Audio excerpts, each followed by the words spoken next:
কি করছেন মা? ওকে কোল্ড ড্রিঙ্ক দিচ্ছেন? খুব একটা বেশি ঠান্ডা নেই, ও কিছু হবে না। দিতে হবে না, রেখে দিন। আরে কি হলো? আরে দেখো না, এমনি কাশি হয়েছে ওর, তার মধ্যে মা আবার ওকে কোল্ড ড্রিঙ্ক দিচ্ছে। মা, ওর এমনি কাশি হচ্ছে, ওকে দিও না। তুই চল আমার সাথে। হাঁটু ব্যথা কমানোর ঘরোয়া উপায় বাংলাতে। কি হলো, কিছু খুঁজছিস? তোমাকে খুঁজছি। আমাকে কি খুঁজছি? আমি তো তোর সামনেই রয়েছি। কেমন আছো তুমি? কি উল্টোপাল্টা কথা বলছিস? কিছু খেয়ে ঠেয়ে এসছিস নাকি? এদিকে আয় তো, আমার কাছে আয় তো। কি হয়েছে তোর আজকে? কেন মা, আমি কি তোমাকে জিজ্ঞেস করতে পারি না যে তুমি কেমন আছো? আমার কি হবে, আমি তো ঠিকই আছি। আমি এমনি একটা কথা ভাবছিলাম এখন। মনে আছে মা, ছোটবেলায় রমেশ কাকুর ছেলের সাথে আমি ফুটবল খেলছিলাম। খেলতে গিয়ে ওর হাতে চোট লাগলো। আমি বাড়িতে আসার পরে তুমি আমাকে কত বকাবকি করলে। যখন ওর বাবা আমাকে বকার জন্য আমার বাড়িতে এসেছিল, তখন তুমি আমার সাইড নিয়ে কথা বললে।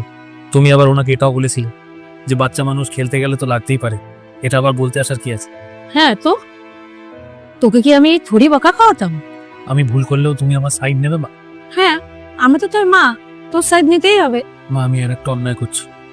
আমি তোমাকে ভুলে যাচ্ছি, আমি ওগুলো ভুলে যাচ্ছি যে তুমি ছোটবেলায় আমাকে কিরকম ভাবে বকা দিতে, আবার ভালোবাসতে।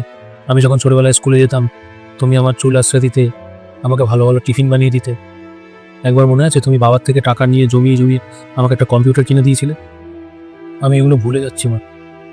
ছোটবেলা থেকে সমস্ত বিষয় তুমি আমাকে সাপোর্ট করতে, কিন্তু আমি কখনো তোমাকে সাপোর্ট করিনি। মায়েরা এরকমই হয়, মায়েরা সবসময় তার সন্তানদের সাপোর্ট করে, কিন্তু মায়েদের সাপোর্ট করা সন্তানদের চয়েস হয়ে দাঁড়ায়। কিন্তু এটাতে আমি দুঃখ পাচ্ছি না, এই শিক্ষাটা তো আমি তোকে দিয়েছি।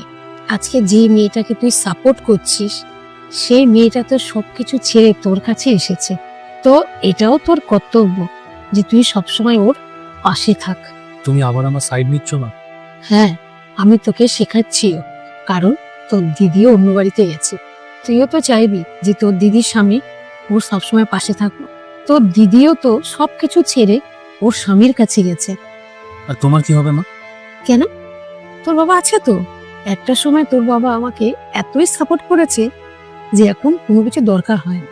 তুমি এত ত্যাগ করো কিভাবে মা?